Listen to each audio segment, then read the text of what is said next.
Hello and welcome to the third episode of Inside the Majors podcast, presented by Kinetic Racing. I'm your host, Wade Hayes. Joining me today, wearing his competition committee hat, is John King. A bit later in the show, we'll be joined by Spa 24 Silver Cup class winner, James Pohl. James is here to talk about his real-life racing background, what he does with simulators, and his experience at Spa.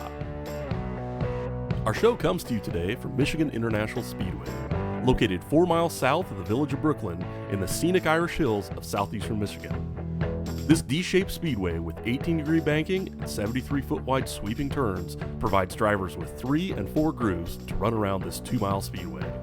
Combine that with the 2019 NASCAR Monster Energy Cup rules package, and this 6th round of the Major Series should be one of the most exciting for drivers and fans alike.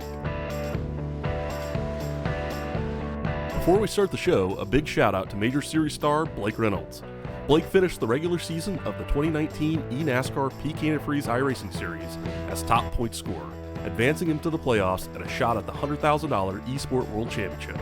Good luck in the playoffs, Blake.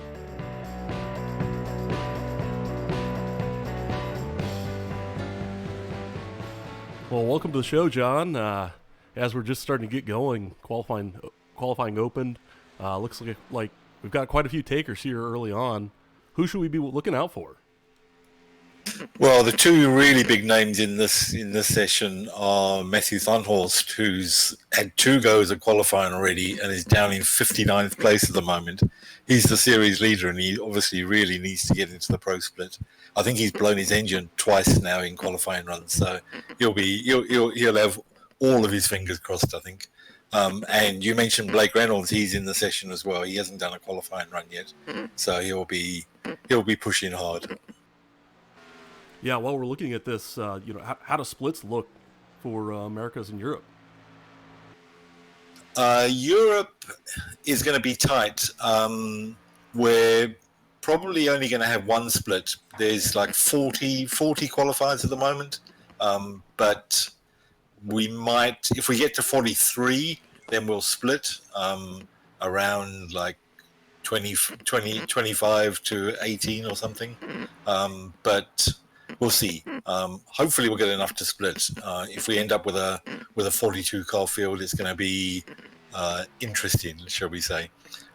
America's looks fairly clean. It looks like 2 splits and 2 reasonably big fields, 36 in the pro split. Perfect. Yeah. How did so the international region ran last night for me, yesterday for you. How did that go? Well, we split, so we had 27 in the pro split and 20, I think, in the sportsman split. The race in the pro split was pretty good for the first 180 laps or so. We had a few cautions, but we had one green flag pit stop about on lap like 140 or something like that. But after lap 180, it became a real mess, and we just had caution after caution after caution. Mike had it was the first race that we set up with green white checkers. Mike set them to a limit of 3, and it's a good job he did set the limit. I think we'd still be there if we didn't have that limit on. Just give it another go, right? Yeah, we were just wrecking all the time. I think a good indication of it was that I'd made some mistakes and got a couple of speeding penalties in the pits, and I was 3 laps down running 23rd with 14 laps to go, and I finished on the lead lap in 13th place. That's how bad the last few laps were. So it ended up working out for you, maybe not so much for the other guys. There were a lot of people wrecked, and a lot of the leads, the guys that were leading in the last few laps got wrecked in the last 2 laps of the race, which is a shame. So moving on to bigger picture, in the previous episodes we've been talking about championships. Maybe we take a look at that again. For sure, in Europe, Christian's got to have this thing wrapped up, right? Well, mathematically, no, but realistically, yes. I actually did a little bit of maths yesterday, and assuming Christian wins the race tomorrow, he'll be 11 points shy of mathematically sealing it. But for all practical terms, yes, Christian has won the pro split already, and Kinetic have won the team championship. It would be pretty much impossible for anyone to catch them. So just looking at some of the times that are coming in, it looks like Thunhorse did get a lap in, and certainly will make the pro split with that. Let's see. Blake ran 38.6. Is that going to be enough to do it? It might not be. Yeah, that's going to be real close. In fact, I think that's going to push him down into the second split there, which is really interesting. Yeah, I don't think that'll make top split at all. Not even close. So back to the championship. That's a blow. Yeah, that's a blow for Blake. Yeah, Blake for sure, and the riding shotgun guys as well. The points aren't horrible, not making the pro split, but that's a pretty big bullet that they expected to have in the pro split for sure. Yeah, Blake's missed a couple of rounds, so he's a little bit behind anyway. So he needs to make up points quickly, and he's certainly going to lose points. Even if he wins the sportsman class, he's at best he will score 30th position points or something like that. Sure. So almost everyone above him is going to be in the pro split and are going to pull away from him.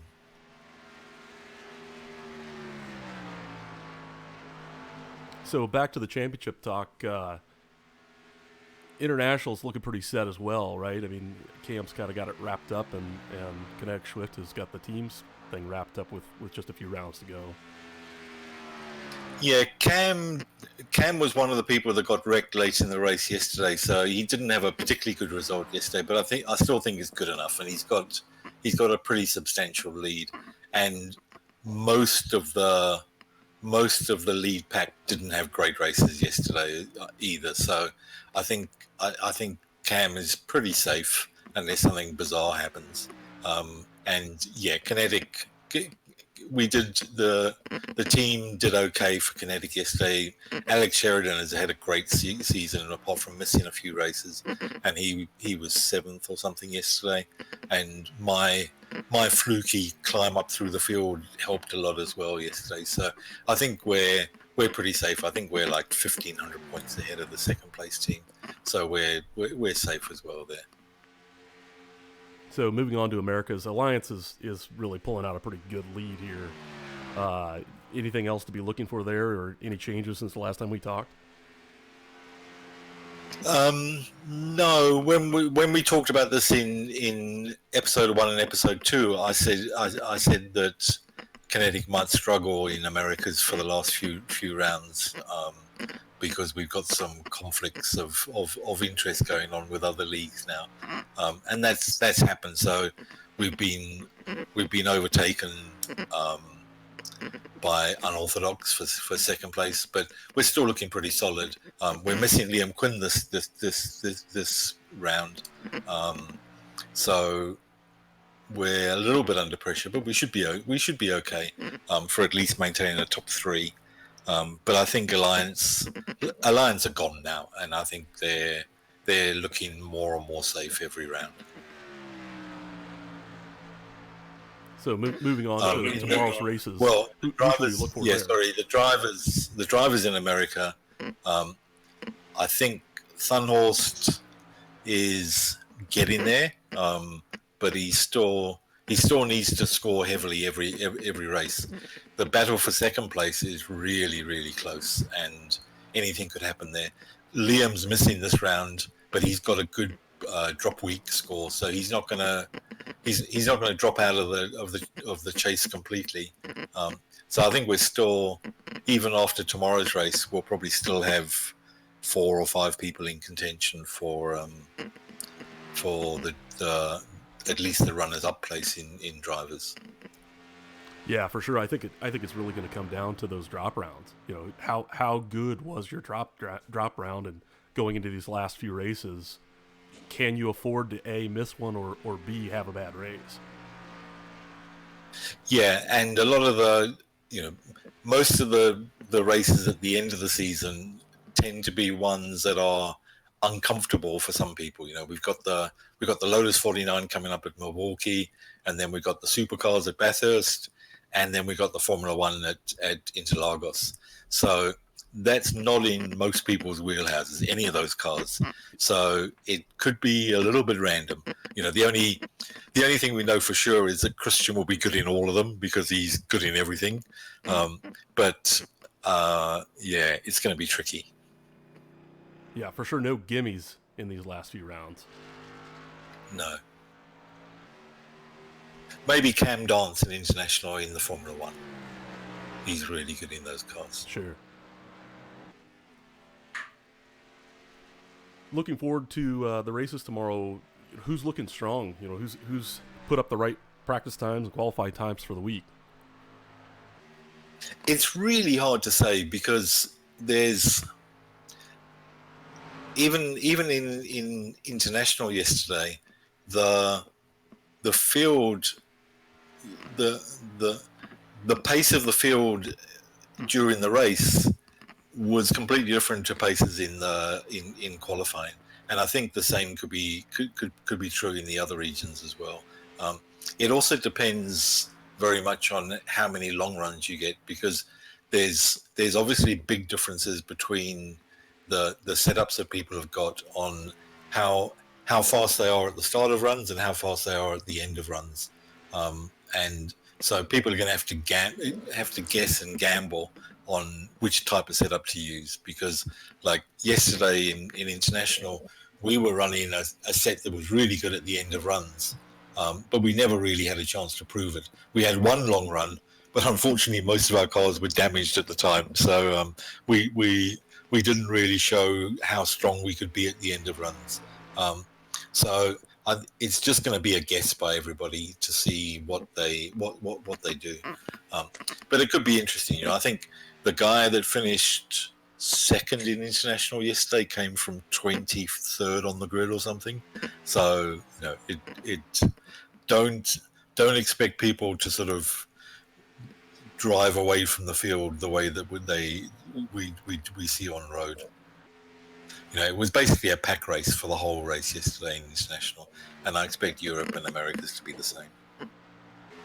Yeah, it's really going to come down to, is it going to be a clean race with long runs, or is it going to be get 10 laps in and caution and 10 laps in caution? Yeah, exactly. Just one shout out to people. If we look at the grid for Americas tomorrow, 3 of our ex-Blackadder teammates are in first, second, and fourth places, although they might have got bumped a little bit in this last session.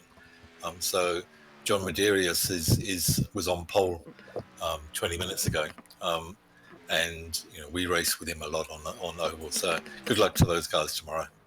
Yeah, for sure. Very cool to see some old friends and friendly names showing up here.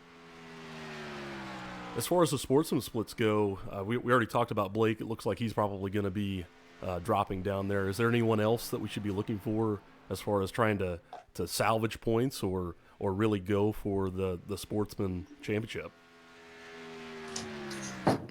No, when I looked through the list a little bit earlier, there was no one that really sprung to mind that would probably be out of place in sportsman. So if Blake's in the sportsman split, he's going to be a heavy favorite in Americas. Europe, as I said, I don't know whether it's going to split or not. If it does split, the sportsman split could be pretty interesting, because I think there's some potentially quite fast people that have qualified not particularly well. So it'll be interesting to see. So if we look at kind of a broader range around moving on and looking forward to next year, do you know anything you can share around the schedule? Has that been set, or conversations around that maybe you have news that you can share here? Yeah, we're still working on it, but some of the broad principles are set. It's going to be, similar to this year. So there's going to be the blue ribbon events that we always have. So Daytona, Indy, Le Mans, that sort of stuff, and then there'll be a couple of other NASCAR races, a couple of other IndyCar races, and a couple of other WEC or IMSA type races, and then we'll have 2 or 3 slightly different events. So some kind of short track oval, probably a dirt race. Unfortunately, in my view, I'm just no good on dirt at all. And maybe some kind of joker event like we've got with the Lotus 49 at Milwaukee this year.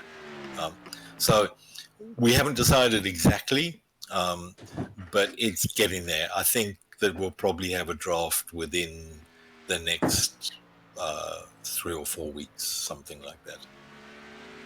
Great. Yeah. I was going to say, last episode I was not super excited about the dirt round, but I tell you what, that was a lot of fun. I had way more fun than I expected, and ended up with a pretty decent race, at least personally. Yeah, I'm personally I'm just so hopeless on dirt that I just didn't enjoy it at all.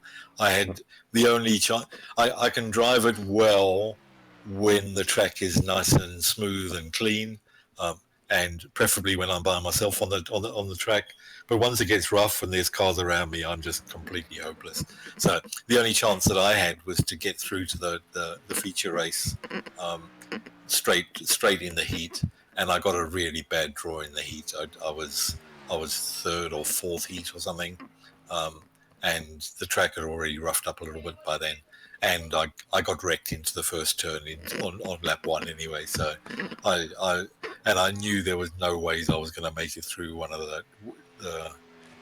the alphabet mains. There was just no chance at all. But I understand why. Mike very much wants a dirt race on the schedule, and I understand why. I hate them, but I understand why he wants to have them on the schedule. So I think we'll have one again next year. Yeah, I see Ken Schlo's in the chat suggesting the Chili Bowl. I'm not so sure about that. Maybe it would be great. That's certainly an option if it's out by then, of course. Although it looks like it will be. But we do try to run the big events, and of course, as a dirt oval race, the Chili Bowl is one of the biggest, so it would certainly be an option, and it might be just a little bit easier than some of the other races. The lower powered cars are a bit easier for people to get used to than the super powerful sprint cars that we've been using. So one other question, I think it's a question from chat, is around, I think you mentioned a couple of NASCAR Indy races besides Daytona and Indy. Do you really mean, 4 or 5 NASCAR / IndyCar races, oval races? Probably. I don't, maybe one of the IndyCar races would be road again, like we had this year. Please not Detroit. But we'll see. No, my vote wouldn't be Detroit either. I didn't particularly enjoy that one either. Actually, I think generally in the majors, I think I should race the first half of the year and then just sit out the rest of the year. I'm hopeless at all the season end races.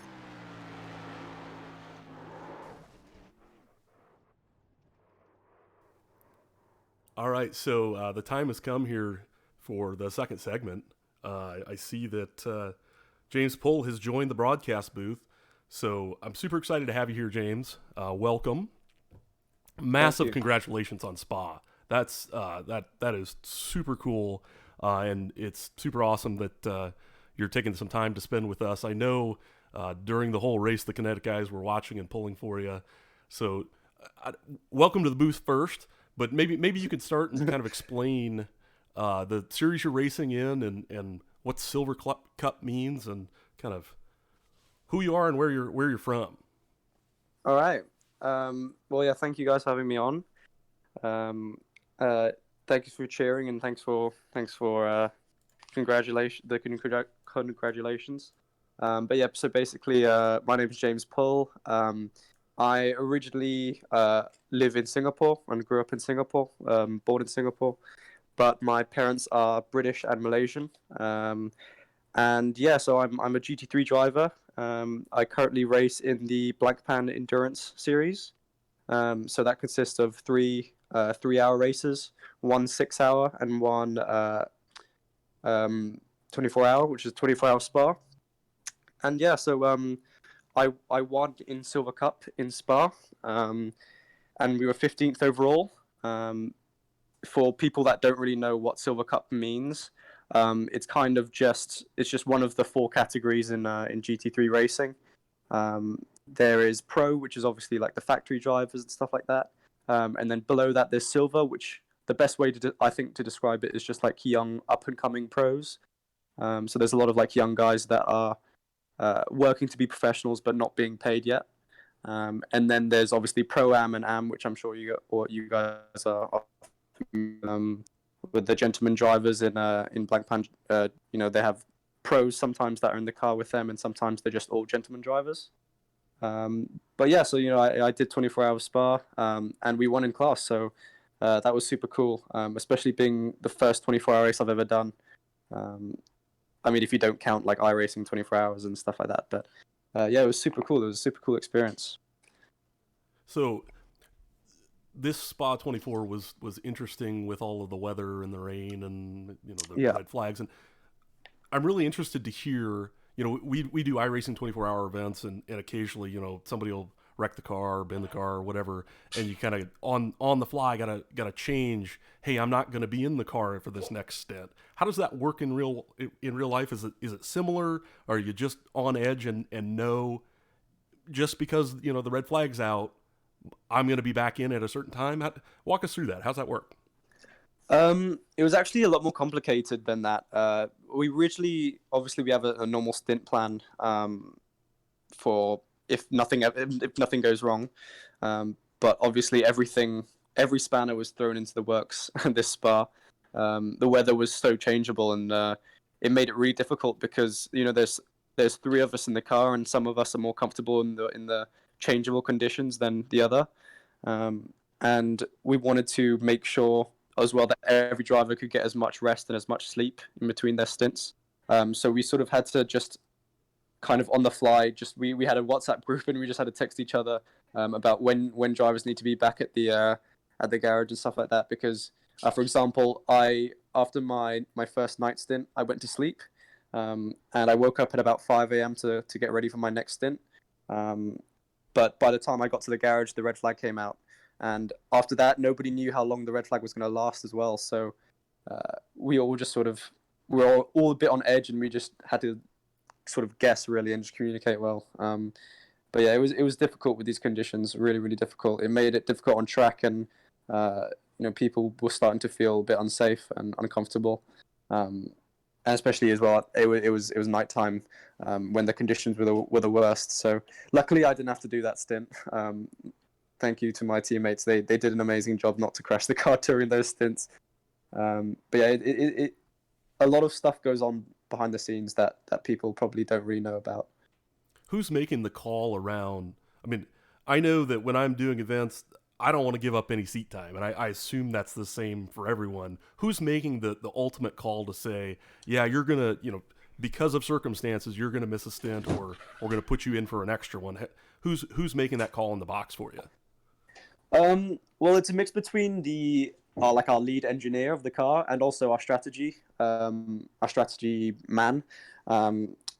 Obviously, the driver needs to say whether they're okay to do another stint or not. But yeah, I mean, for me, I was planned to do only double stints, and I ended up doing triple stints in all of them just because the strategy changes. There's a full course yellow at a perfect time for you guys, and the strategy man and the lead engineer will discuss about whether it's better to keep the driver in the car, and then they'll ask the driver, "Are you okay to do another stint?" And if they're okay, then they'll go out and do another stint. So, end of the day, race is over. You guys find out that you've won. You get up on the podium, and you're kind of known for this, I guess. If our listeners haven't seen it, I'll put a link directly to this in the chat here once we're done. You got to tell me, where did the idea come from to do this champagne celebration, and B, honestly, did you try it before you'd done it in front of 1,000 people? Yeah, I mean, I've done it a lot of times. So, I mean, I was known for doing this thing before. I actually learned from one of my Carlin engineers in British F3. Or actually, I had him in British F4 as well. He's been around for a long time, and he told me about this secret, cool way of opening champagne. And at first, I thought he was joking, because I mean, it sounded pretty crazy to just smash a bottle of champagne on the ground. But we were on the podium in British F4, and he just told me to try it, and I was like, yeah, sure. I tried it. I caught it perfectly on the first time, and I thought, this could be a cool sort of like way to make myself different to the other people when they spray champagne. And every time I went on the podium after that, I opened it that way. And to be fair, I have had a lot of practice because I did it a lot in 2017 in British F3. And then when we won at Spa, I thought this is the perfect opportunity to make it really just crazy. So I jumped off the top of the podium and tried to make it as spectacular as possible. And I think it worked, so I was pretty glad with that. Yeah, for sure you succeeded in that. Basically, the giant bottle of champagne empties in half a second. I mean, it is gone. Yeah, that's amazing. The only issue, because if you do that, it looks really cool, but then you don't have any champagne to spray after that. So I just looked a bit silly, just shaking the bottle, and there's nothing coming out. But it was definitely worth it. It was a cool moment for sure. I'll never forget that. Yeah, so super cool. And again, I'll put the link in the chat when we get done here. So you talked a little bit about your history, but and I know it's a long story, but can you kind of give us an idea of your racing background and what series have you been in, and how you got here? So I mean, I started in 2008. I was 8 years old at the time. I went to just my local go-kart track, and I mean, as soon as I got in, I fell in love, and we ended up going there all the time. And one day, one of the people just said, "Why don't you come to Malaysia and actually come in a proper race?" And that's exactly what we did, and that's how I met John. And then John ran me for a couple of years when I was just a wee lad in Malaysia, and and then it just sort of grew from there. From that point, I moved to Europe to race in Europe in go-karts because the biggest racing scene is in Europe, and if you want to try and make it, you gotta race in Europe. So I did World Championship and European Championship karting in Europe for a couple of years, and then I moved up to British F4 in 2015, and I did that for 2 years, 2015, 2016, and then 2017 I did British F3, and I was vice champion in British F3 in 2017, and then we got to the point where F1 was obviously still the dream. However, we had to be realistic because I'm sure, as everyone knows, racing is extremely expensive, and it's a shame that it has to be that way. But my main goal is just to be able to have a career in motorsport, whether it be in sports cars or GT3 or LMP. As long as I could drive and make money, it's perfect for me. It's exactly what I want. And that the best option for us was to go to GTs. Because there's just much more opportunity to have a good career in GT3.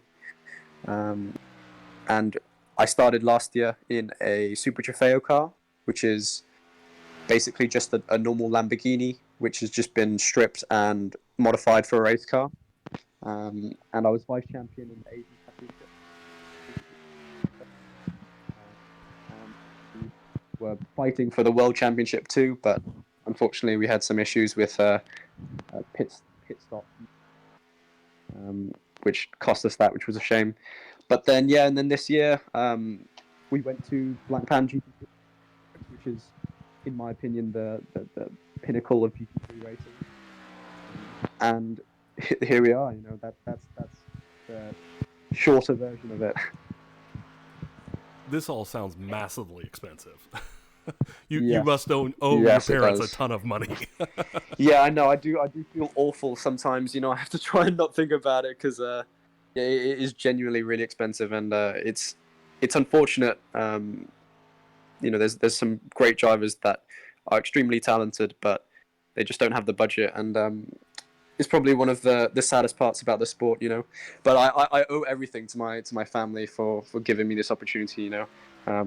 So yeah, massive thank you to those guys. I feel like the luckiest person ever to be able to do this, and yeah, massive shout out to Dad. Thank you. Yeah, that's awesome. So moving on to kind of sim racing, I know you do some iRacing, and I know that you've been in manufacturer or quote unquote professional simulators. Can you give us an idea of how does iRacing stack up, and how is it different, and are you learning anything with iRacing that you could actually use in your day job?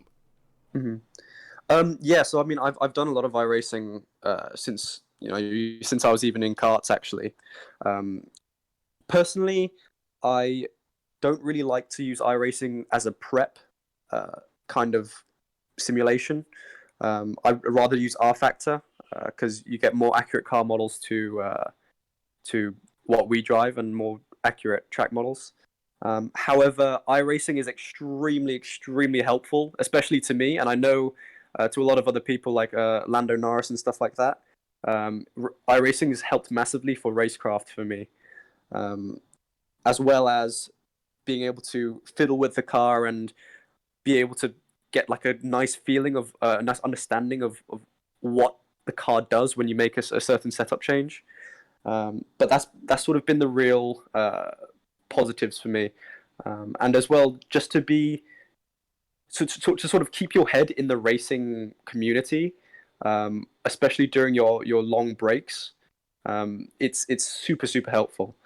It's because it's really easy to get a bit rusty over the breaks because we only have 5 races a year, and there's very long breaks in between them. It's a perfect way to just keep the rust off, keep your eye in and just stay sharp. And I've been using it a lot for that this year. Cool. So from what John tells me, your travel schedule is just insane. Yeah. Do you keep track of air miles? How do maybe share a little bit of what's your last couple months look like? So I haven't been too busy actually the last month because it's all sort of been preparing for Spa. So I've been at home in Singapore for a while, and then I went to England a little bit earlier before Spa just to get used to the time zone, and then also just train and stuff like that. And yeah, I mean it's been pretty good so far. But like for example, the end of last year, since I was doing the Asian and European series, I think it was around 50, just over 50 flights in the whole year, which in some standards isn't actually that much. There's, for example, the FIA F3 guys last year did something like 60 or 70 flights in 1 year. But I mean, you get used to it. Air miles wise, I don't actually know. I genuinely don't know how many air miles I have, but I probably have quite a lot. But you sort of get used to it. Yeah, I assume you have status on airline of choice. What have you flying with? Yeah, we're pretty good. We're pretty good mates with the Singapore Airlines guys now. I'm sure. So where are you now?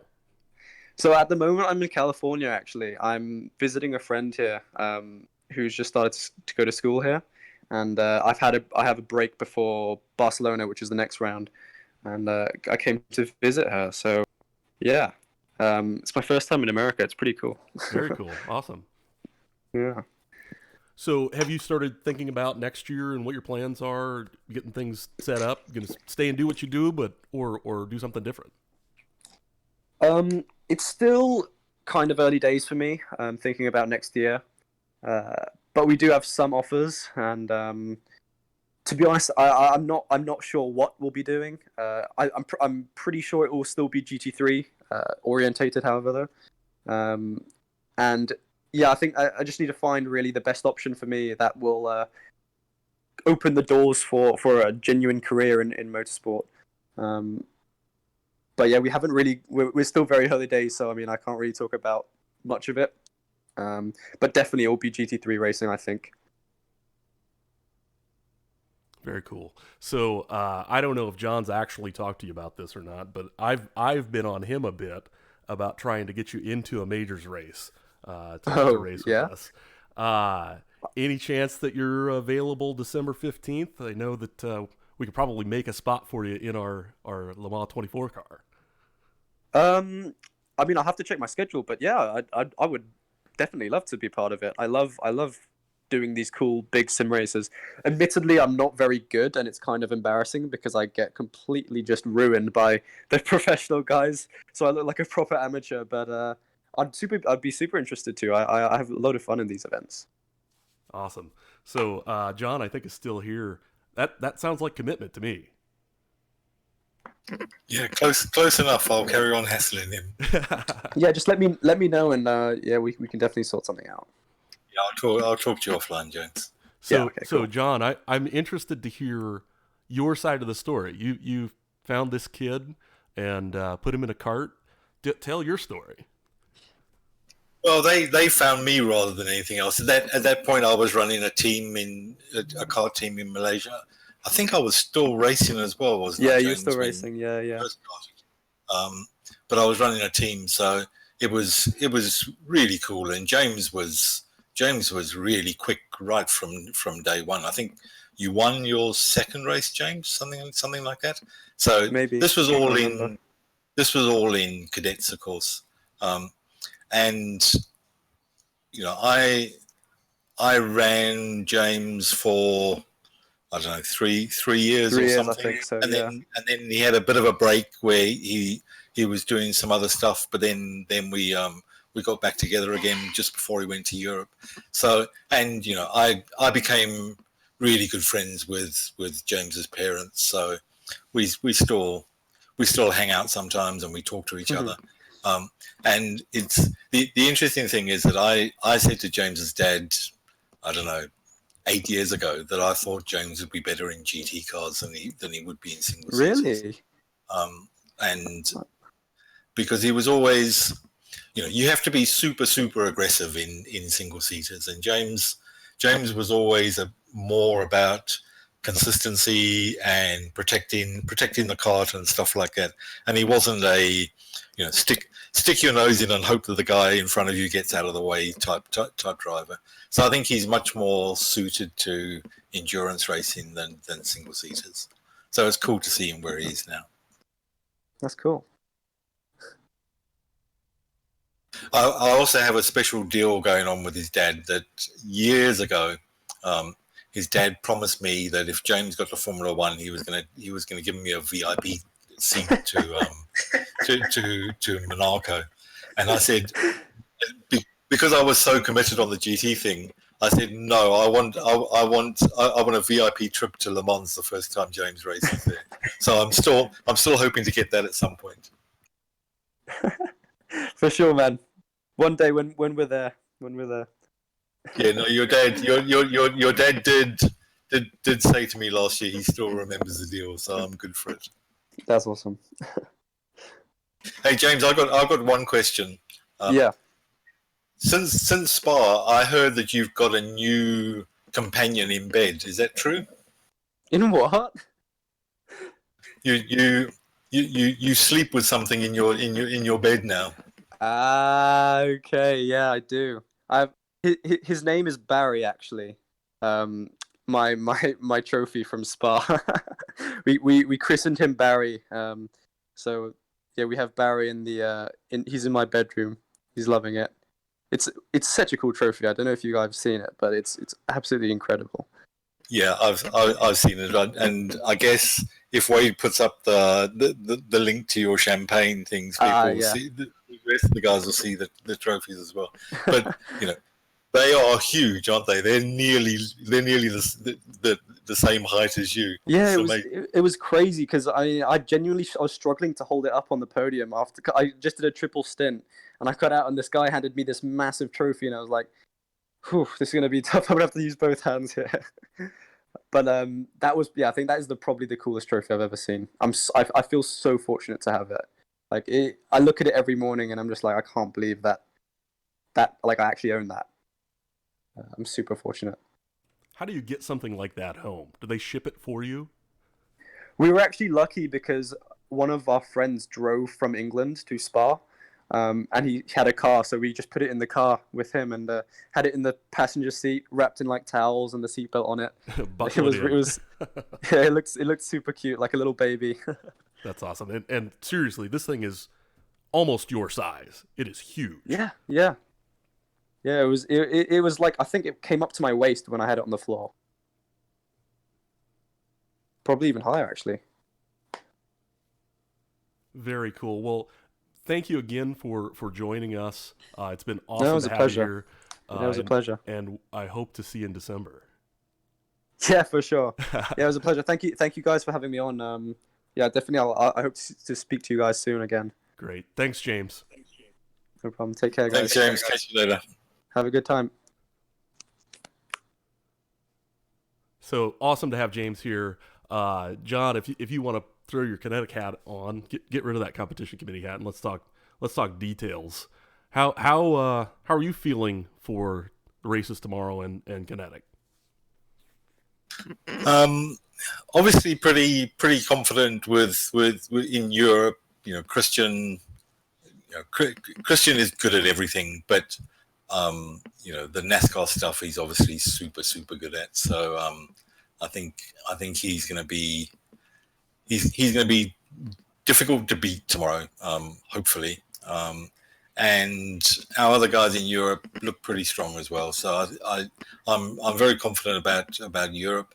Americas is going to be tough. It's the Americas races on ovals are always really difficult, and it's not really our speciality anyway. So I think we've done well for the rest of the year, but we're always under the cosh. So it's going to take good strategy and some good driving to get us into good positions tomorrow. But we'll see. We'll try and hang in there and see what we've got. Milwaukee will be, Milwaukee's coming up, and I think we will be strong there. Liam will definitely be super good in that, and of course Christian is super good at short track ovals. And so I expect between Liam and Christian, they'll really nail a setup for us, and we'll be strong at Milwaukee. But this one was always gonna be a let's just hang in there type race, lose as few points as possible, and see where we are at the end of it. Yeah, I for one I just want to get to Bathurst. I know that Bathurst can be a crapshoot. You got to be lucky to not end up in some stuff. But I think that race suits us better than anything else in the rest of the schedule as far as Kinetic as a team. Maybe, but I think Milwaukee will be strong for the team as well, mainly because of Liam and Christian. But I think it's going to be a tricky race, and it's one where you're going to have to be patient and try and keep out of trouble and stuff like that. And we've been pretty good at those. So I think Milwaukee will be strong. Definitely Bathurst will be strong. The F1 race, not so much.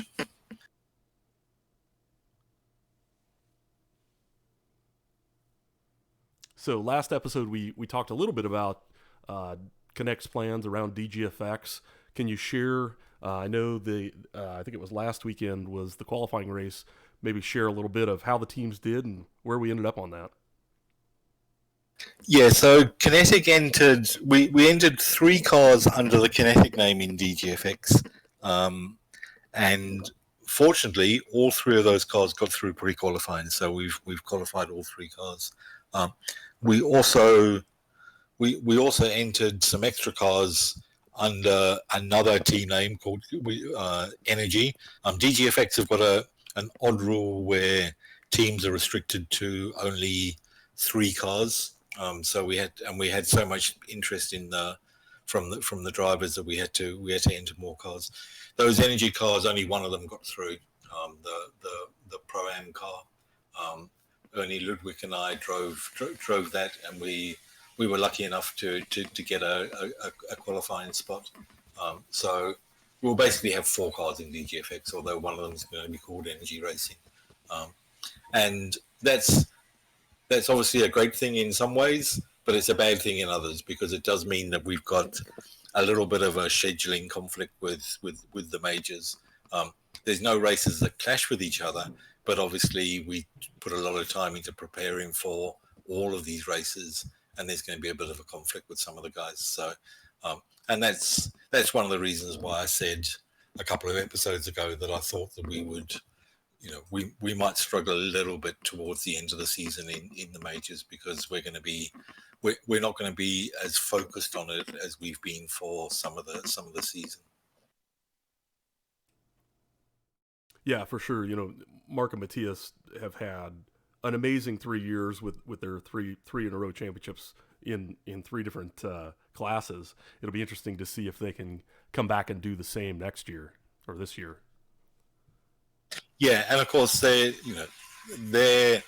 success is not a fluke. They spend an enormous amount of time practicing and preparing for the races, and they not only have they won their classes 3 years in a row, but I think they've also had the lowest incident count of anybody in DGFX in all 3 of those seasons, or pretty much, because they just stay out of trouble.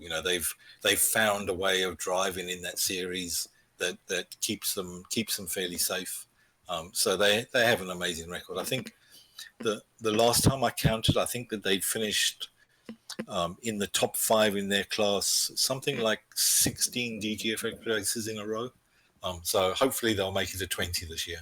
Yeah, and if you look at their qualifying race, it's the perfect example of how they run a race. They were dealt a bad hand on lap 2. Mark's wheel crashed, went dead, something. Luckily, he was very close to the pit lane, and Matthias got in the car right away, no problems, and they took off. And they were well behind, but ended up with a really decent finish, just sticking to it, keeping it clean.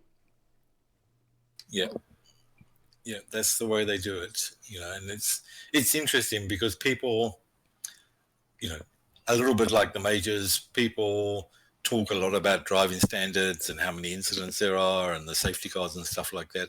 Mark and Matthias just stay quiet and they get on with it, and they suddenly appear at the front of the race some way into the race, and they're like quiet assassins in that series.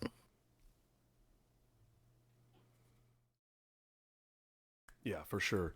So there's just a few minutes left to qualifying here. I don't think that we probably expect very many more takers. Did you have anything else you'd like to add? No, I don't think so. I think we've covered pretty much everything. Great. Fortunately, James talked quite a lot, so we had a good middle section. Yeah, it was great having James here. Thanks everyone for joining us for the 3rd episode of the Inside Majors podcast. We look forward to seeing you in Milwaukee. Yep. Cheers, everyone.